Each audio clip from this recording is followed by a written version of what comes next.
Amen. Alléluia, Amen. Alléluia, Amen.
Seigneur Jésus. Seigneur Jésus.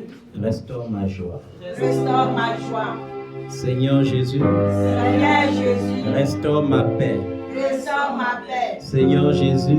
Seigneur Jésus. Je te supplie de restaurer ma joie. Je te supplie de restaurer ma joie. Au nom de Jésus. Au nom de Jésus. Je vous ai dit et je vous le dis encore, l'ennemi sait que la joie est un ingrédient important pour que le miracle soit accompli dans ta vie. Dieu ne peut pas siéger dans un cœur triste. Et l'ennemi est conscient de ça. Il faut mettre la barrière à la tristesse. Il y aura les gens que lorsqu'ils vont voir que le miracle approche, leur seul rôle qu'ils vont jouer à côté de toi sera de t'énerver. Parce qu'ils savent que lorsqu'ils vont t'énerver, la tristesse va remplir ton cœur. Et quand la tristesse va remplir ton cœur, la présence de Dieu va te quitter. Or, le miracle ne se trouve que dans la présence de Dieu. Ne laisse rien sur cette terre t'attrister.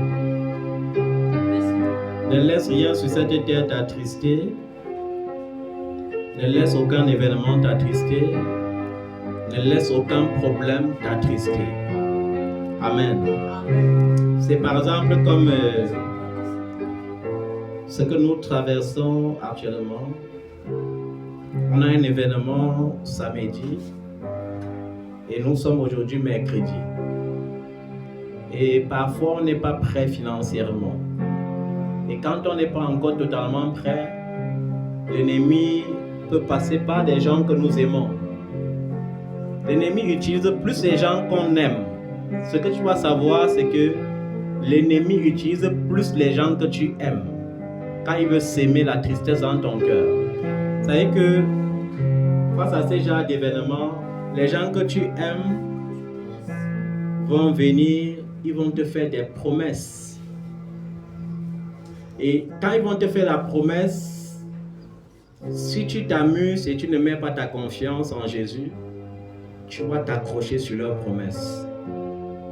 Et le diable doit les utiliser pas parce qu'ils veulent, pas parce qu'ils sont sorciers, pas parce qu'ils te détestent, pour te freiner.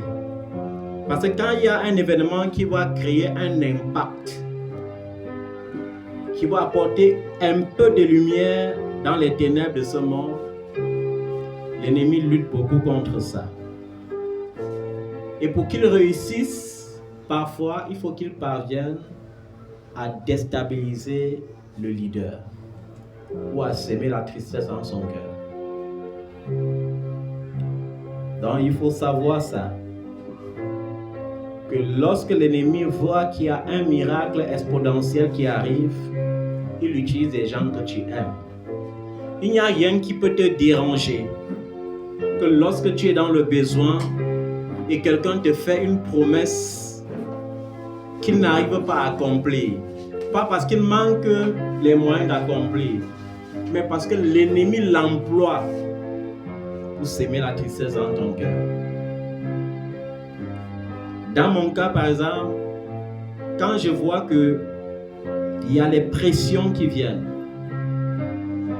je me souviens d'une chose, c'est que Dieu dit que je dois me décharger sur lui.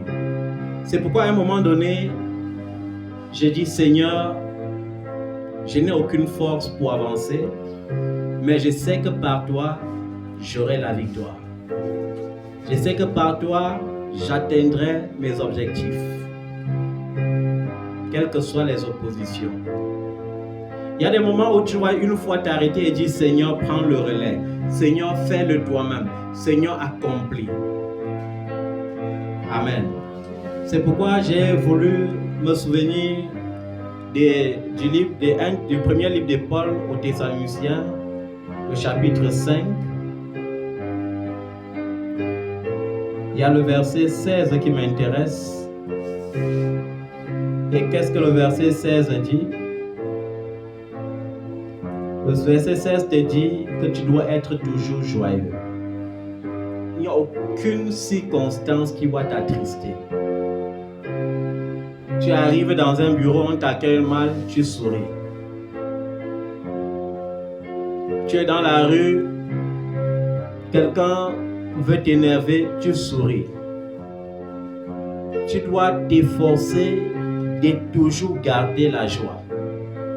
Ce n'est pas pour rien que le Seigneur dit, il n'a pas dit soyez souvent, il dit soyez toujours joyeux. Ça veut dire quoi en d'autres termes? Que nous devons toujours nous souvenir que même dans les épreuves, Dieu est au contrôle de la situation. Est-ce que tu comprends ça? Ce verset signifie quoi? Que même dans les épreuves, tu dois te souvenir que Dieu est toujours au contrôle de la situation. Le temps de Dieu est un temps merveilleux. C'est un temps parfait. C'est un temps qu'il a façonné. Les vents, les marées, les épreuves ne peuvent pas changer son temps. La pression que tu as dans ton cœur ne peut pas changer le temps de Dieu. Parfois, on veut que les choses s'accomplissent selon notre calendrier. Oui, je veux cela tout de suite. Mais si tu veux quelque chose tout de suite, alors que Dieu a prévu pour cela, pour toi, cela en mars 2025, comment tu vas faire? C'est pourquoi tu dois te souvenir d'une chose, c'est que dans toutes les circonstances que tu traverses, Dieu est toujours au contrôle de ta situation. Et le verset 17 te dit que tu dois prier sans cesse. Prier sans cesse veut dire autrement quoi? Ça veut dire il faut toujours parler avec Dieu. Ne passe pas ton temps à monologuer en route au point d'être distrait par tes problèmes, au point d'attirer l'attention des gens sur toi. Parce qu'il y a des gens que lorsqu'ils ont des problèmes, lorsqu'ils marchent en route, on découvre, on peut voir qu'ils ont un problème. Pourquoi? Parce que ils ont l'air tristes, ils ont la mine toujours froissée et parfois ils parlent seuls en marchant. Et lorsqu'un passant le bouscule sans savoir, au lieu que ce soit des paroles, des bénédictions ou des douceurs qui sortent de sa bouche, il déverse parfois toute sa colère sur quelqu'un qui l'a frôlé par inadvertance. Au lieu de le faire, il faut que tu parles toujours avec Dieu, parce que tu dois savoir une chose, c'est que Dieu est toujours avec toi. Dis avec moi, Dieu est toujours avec moi. Dieu est toujours avec moi. Alléluia. Amen. Notre joie, nos prières et notre reconnaissance ne doivent pas dépendre des circonstances. Est-ce que tu comprends ça? Je dis bien ceci. Ta joie, ta prière et ta reconnaissance ne doivent jamais dépendre des circonstances. Ne sois pas un enfant de Dieu qui est content le matin parce qu'il dit « Oh, Dieu a exaucé à ma prière, on vient de me bénir avec 100 000. » Et 2 heures de temps après, tu as un besoin de 150 000. Au lieu de glorifier ce Dieu qui t'a béni le matin avec 100 000, tu commences à réfléchir, après à t'inquiéter, après à t'attrister. Lorsque tu le fais, tu es en train de dire à Satan, je n'ai pas confiance en mon Père. Mon Père est un Dieu faible. Mon Père est incapable de me donner l'argent. Il y a ce genre de chrétiens, une race de chrétiens qui reconnaissent Dieu pour Dieu seulement à l'instant où ils sont bénis. Une fois qu'une tribulation ou une épreuve arrive, ils oublient que le même Dieu les a bénis. Et cela s'approprie au peuple de Moïse dans le désert. Un peuple qui pouvait marcher dans le désert pendant des jours et des longs kilomètres sans avoir les pieds enflés, mais qui murmurait toujours. Un peuple qui demandait de la viande dans le désert, Dieu leur donnait la viande, mais le jour qu'ils avaient faim, ils murmuraient toujours. Un peuple qui reçoit la manne du ciel, mais qui au jour du sabbat est capable de murmurer. Un peuple qui marche dans le désert et qui boit de l'eau ultra potable, sortie de Jésus-Christ même, qui se plaçait devant eux comme un rocher, mais qui murmure après. Il y a encore ces races de chrétiens. Ma prière, c'est que tu ne sois pas de ce genre, de cette race de chrétiens. Ma prière, c'est que tu sois la race consacrée, la race élue, la race royale.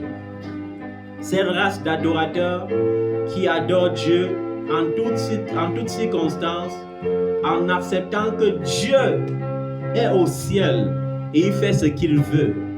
Je disais à quelqu'un ce matin, Dieu est Dieu et il fait comme il veut et non comme nous souhaitons et non comme nous voulons.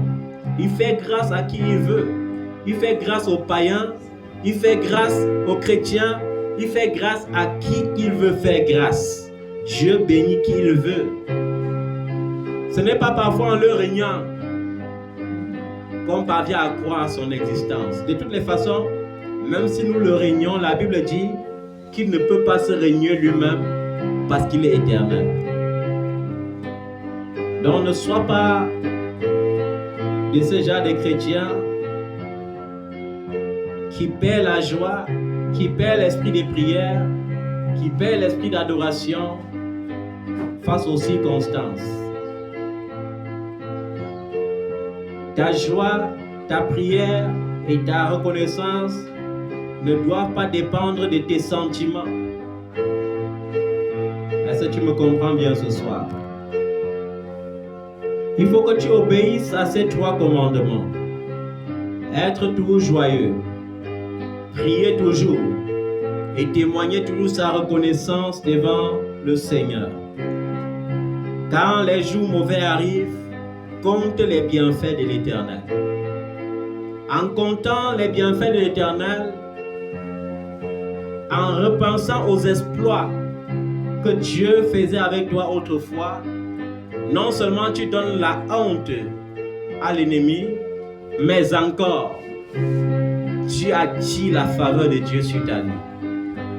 Qu'est-ce qui a favorisé Job devant Dieu? Est-ce que c'est parce que Job l'avait adoré quand il a perdu ses enfants que Dieu l'a restauré? Non. C'est parce que Dieu a voulu faire faveur à Job. Est-ce que vous comprenez ça? Mais je préfère que tu aies l'attitude de Job. Job, face aux pertes, n'a pas pleuré ou raisonné. Il a adoré Dieu d'abord. Job n'avait pas perdu seulement ses enfants. Il avait également perdu tous ses biens. Et nous sommes dans un monde où la clé de tout semble l'argent. C'est pourquoi lorsque tu as l'argent, même sans le vouloir, ton entourage devient plus grand. Et dans cet entourage qui devient plus grand, il y aura des gens qui vont te convoiter au point de t'empoisonner même s'il fallait. C'est pourquoi la Bible dit que l'amour de l'argent est la source de tous les vices. Il y a les gens qui utilisent l'argent pour piétiner les gens. Il y a les gens qui sont humbles malgré leur pouvoir financier et matériel. Mais je vais vous le dire, parmi tous ceux qui t'entourent lorsque tu as des biens, il y a des gens avides de gains et prêts à te tuer pour posséder ce que tu as. Donc je préfère qu'au jour où tout va mal, au jour où tu es malade, avant même d'invoquer le nom du Seigneur sur ta maladie, entre dans le secret et souviens-toi de ce jour où tu croyais que tu étais en train de mourir et le Seigneur t'a relevé. Au jour où tu auras faim, pense au jour où le Seigneur t'a apporté la provision divine sans que tu ne fasses d'efforts. Au jour où tu auras soif, souviens-toi que ce Dieu est le Dieu qui donne de l'eau en abondance même dans le désert. C'est cette attitude qu'on appelle l'attitude des vainqueurs. C'est cette attitude qui fragilise l'ennemi. C'est cette attitude qui rappelle à l'ennemi que tu es fils de Dieu. Parce que les fils de Dieu ne s'inquiètent pas. Les fils de Dieu adorent Dieu. Les fils de Dieu demeurent joyeux. Les fils de Dieu prient sans cesse. Quand ça ne va pas, ils parlent avec Dieu. Seigneur, voilà la situation. Mais que lorsque tu es un enfant, le diable peut jouer avec toi. Quelqu'un va te faire une promesse par exemple, et il ne va pas tenir sa promesse, et plutôt au lieu de réfléchir, plutôt que peut-être cette personne a aussi eu une difficulté, l'ennemi va s'aimer la mauvaise graine dans ton cœur. Et c'est comme ça que la haine naît parfois, l'amertume naît, le raisonnement naît et la séparation s'installe. Si la séparation ne s'installe pas parfois, c'est l'hypocrisie. Il y a des gens qui t'embrassent en route, pourtant ils t'ont gardé rancune il y a de cela 5 ans, ils ne t'ont jamais pardonné. Ces gens sont capables de te tuer. Il faut faire attention. Que rien ne trouble ta joie.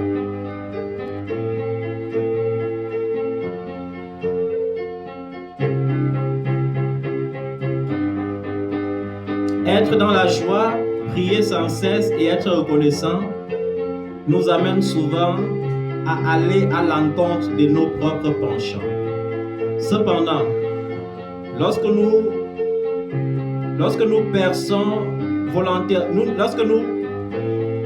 prenons volontairement la décision d'obéir à Dieu, nous commençons à voir les autres sous un nouveau jour.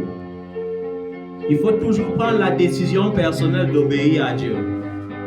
Parce que je vous ai dit, les plus grandes bénédictions sont renfermées dans l'obéissance. Tout comme les plus grandes bénédictions sont renfermées dans l'amour. Il y a une différence entre ceux qui prient Dieu et ceux qui aiment Dieu. Je prie que tu sois de ceux qui aiment Dieu. Parce que l'amitié de Dieu est pour ceux qui l'aiment. Quand tu aimes Dieu, tu deviens son ami. Lorsque nous accomplissons la volonté divine, il nous est plus facile d'être joyeux et reconnaissants. Nous ne pouvons pas passer tout notre temps à genoux, mais nous pouvons avoir constamment une attitude de prière. C'est évident, tu ne peux pas passer toute la journée à genoux à prier. Il y a tes occupations. Il y a beaucoup de choses que tu fais pendant la journée. Mais malgré tout cela, il faut garder une attitude de prière. C'est-à-dire, il faut que tu sois rempli de l'esprit de prière. Amen.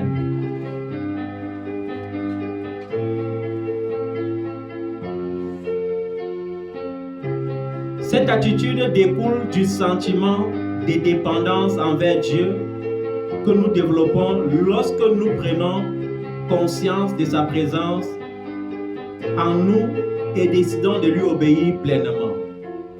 Lorsque tu prends la décision d'obéir à Dieu, de lui être dépendant de quelqu'un veut dire tu n'as plus de volonté.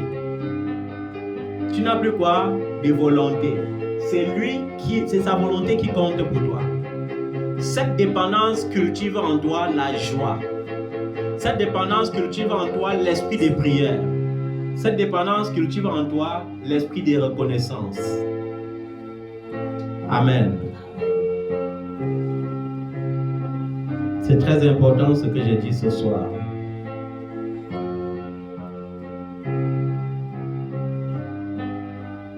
Lorsque tu agis de la sorte, alors il te paraît naturel d'exprimer fréquemment et spontanément des courtes prières.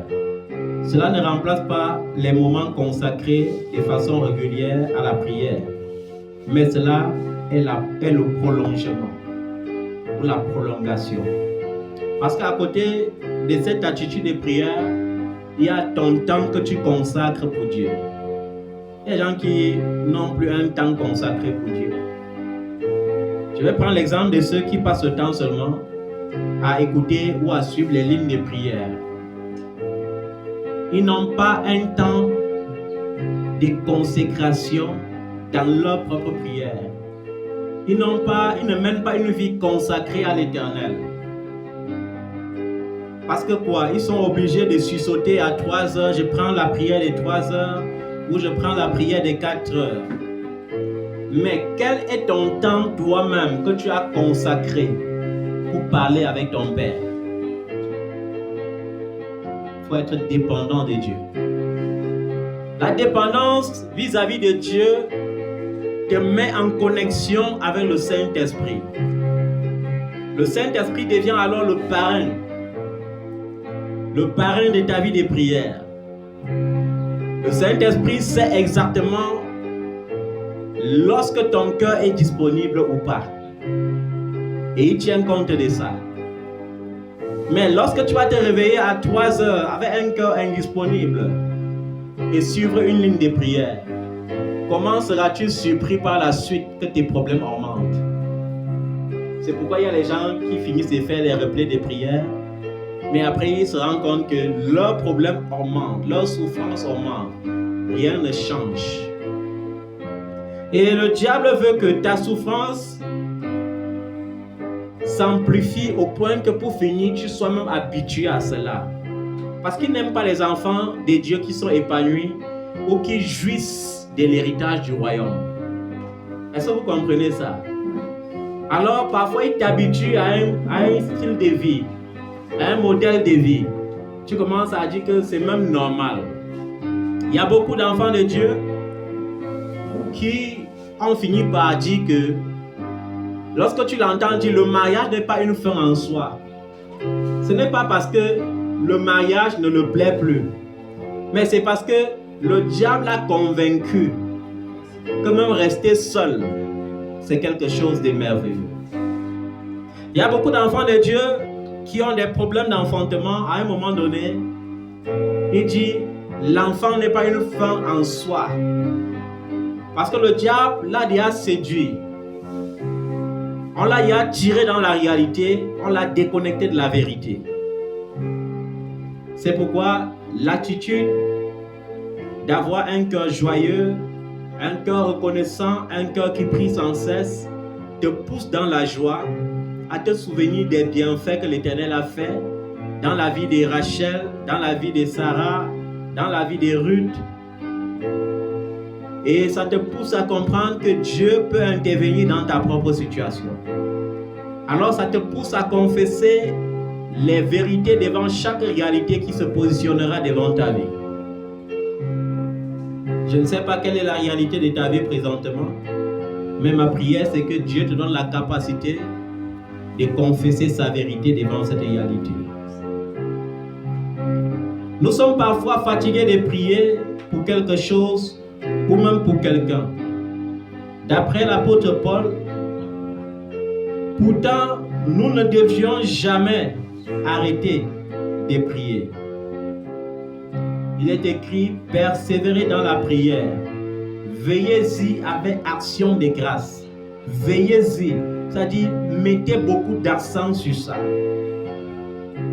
Alors, je t'exhorte ce soir, toi qui étais fatigué de prier, à te réveiller et à te revêtir du manteau de prière.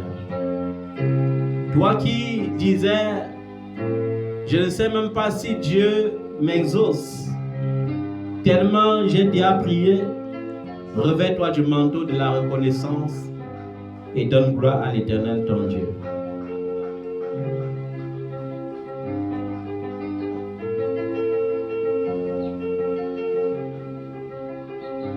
Persévérer dans la prière, c'est exprimer la conviction que Dieu répondra. La conviction que Dieu répondra. Cette conviction ne devrait pas disparaître si la réponse tarde à venir. Et c'est ça, on vous connaît les enfants de Dieu d'aujourd'hui. Tu pries 1 mois, quand tu ne vois pas la chose arriver, la conviction disparaît. Le doute s'installe, le raisonnement s'installe. Et pour finir, ça te rend ennemi de Dieu, parce que ceux qui murmurent ne peuvent pas recevoir de Dieu.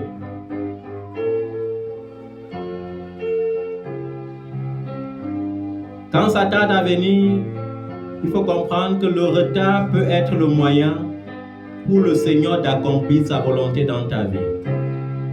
Même le retard que tu vois souvent là, c'est toujours un moyen pour le Seigneur d'apporter la réponse que tu attends dans ta vie. Quand tu regardes les grands élus dans la Bible, il y a quel élu que Dieu a directement appelé comme ça et sa vie a immédiatement changé sans qu'il ne passe par l'école de Dieu? Je ne connais pas. David a été appelé jeune, mais finalement c'est à quel âge qu'il a touché le trône? Finalement c'est à quel âge? Voilà. Joseph a été appelé trop tôt, mais il a fait 13 années d'école. Moïse a même subi l'inverse. 40 ans de royauté, comme un digne fils d'un palais d'Égypte, comme un digne fils de Pharaon, mais 40 ans dans le désert comme berger pour être capable de conduire le peuple de Dieu. C'est pourquoi la Bible dit, celui à qui on donne petit, on réclame petit. Celui à qui on donne peu, on réclame peu. Ça signifie que quoi? Si Dieu t'a mis seulement une petite responsabilité, il ne sera pas aussi exigeant que lorsqu'il a confié plusieurs responsabilités. Est-ce que vous comprenez ça?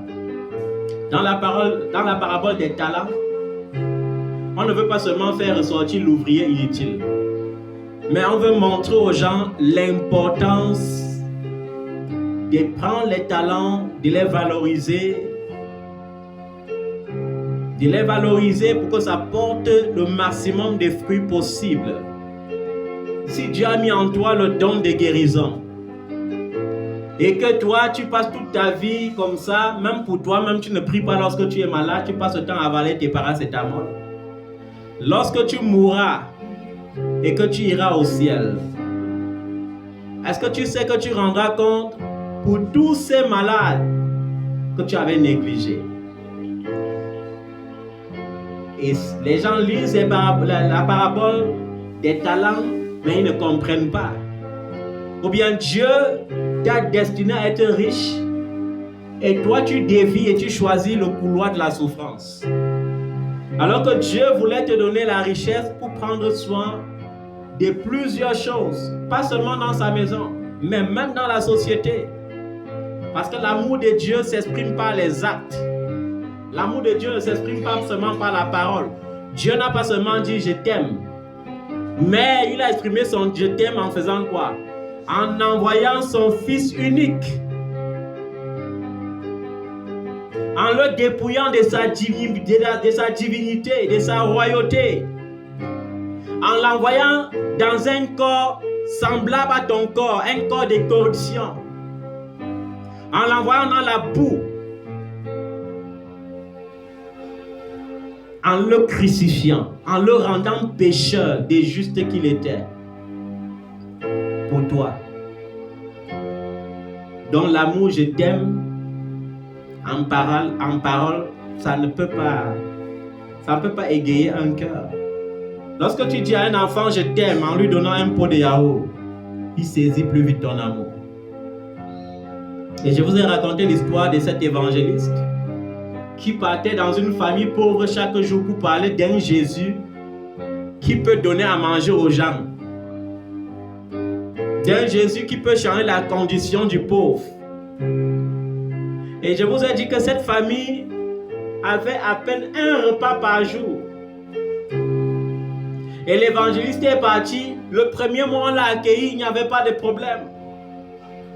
Mais le deuxième mois, lorsqu'il est entré là-bas, Chacun a cherché la route de la chambre. Et il s'est retrouvé seul avec son Jésus chiche là. Après, il s'est attristé et il est rentré à la maison. Il dit, mais Dieu, comment je peux parler de ton nom à une famille comme ça? Au lieu qu'il t'aime, il commence à détester même ma propre présence. Et Jésus l'a répondu que quand le peuple m'a suivi pendant 3 jours, j'ai vu que le peuple avait faim. Est-ce que j'ai continué à les parler? Je les ai donnés à manger. Comment tu peux aller dans la maison des gens qui n'arrivent pas à manger pour les parler d'un Dieu qui peut les donner à manger? Et pendant tout un mois, ils vivent la même chose. Et l'évangile s'est levé. Il est allé, il est passé par la boulangerie. Il a choisi les meilleures baguettes de pain. À côté de chaque pain, 2 boîtes de sardines. Il a pris les provisions, il a pris les sacs de riz. Et lorsqu'il est arrivé, tout le monde s'est assis et on l'a écouté attentivement.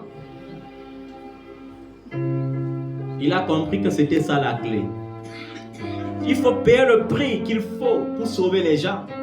Lorsque tu vas prêcher Jésus à un riche, ne lui présente pas un Jésus qui donne la richesse, parce que quand tu présentes un Jésus qui a la richesse à un riche, il va t'écouter comment? Parce qu'il va te dire, j'ai été toujours riche. Présente-lui un Jésus qui est au-dessus de toutes les réalités humaines. Présente-lui un Jésus qui peut résoudre les problèmes que l'argent ne pourra jamais résoudre. Là, il va t'écouter. C'est pourquoi la Bible dit, en toutes circonstances, favorables ou non, prêchez la parole. Même parmi vous, il y a des enfants que pour qu'ils m'écoutent, il a fallu que je prenne la Bible, je lise, mais que je fasse beaucoup plus des actions dans leur vie. Je peux pas présenter un Dieu qui aime et qui peut sauver les hommes de la pauvreté. À un pauvre, il t'écoute chaque jour et sa pauvreté augmente. Il va plus t'écouter. Est-ce que tu comprends ça?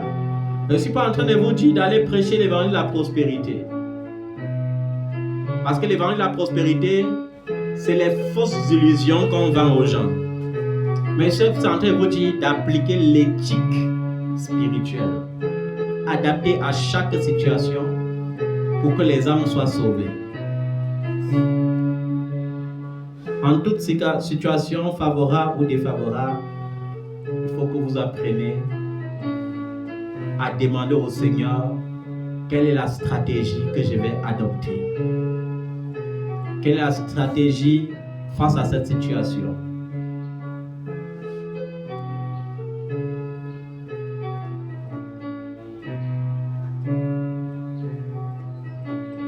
Il faut tout faire pour comprendre que même le retard de Dieu peut être le moyen pour le Seigneur d'accomplir sa volonté dans ta vie. Et ne laisse pas la lassitude te gagner. Et même si la lassitude veut te gagner, rappelle-toi que Dieu est présent et qu'il écoute et répond toujours, mais de la manière qu'il sait être la meilleure pour toi. Dieu écoute toujours tes prières, mais il répond toujours de la manière qu'il sait être meilleur pour toi. Celui qui nous a créés connaît ce qui est mieux pour nous. Est-ce que vous comprenez ça? Dieu a des plans merveilleux pour toi. Il sait ce qui est meilleur pour toi.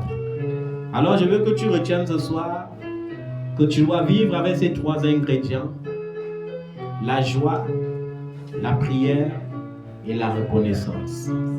C'est très important. Alléluia. Amen. Aujourd'hui, bien plus qu'hier, j'ai tellement besoin de toi. Mes exploits d'autrefois, mais je désire encore les voir. Car rien ne va plus, Jésus. Je suis en proie au doute et au désespoir. Certains me disent, maudit Dieu est mort. Mais en toi, je veux encore espérer, car tu peux faire au-delà de tout ce que je peux penser ou imaginer. Agis, oh Jésus, agis, oh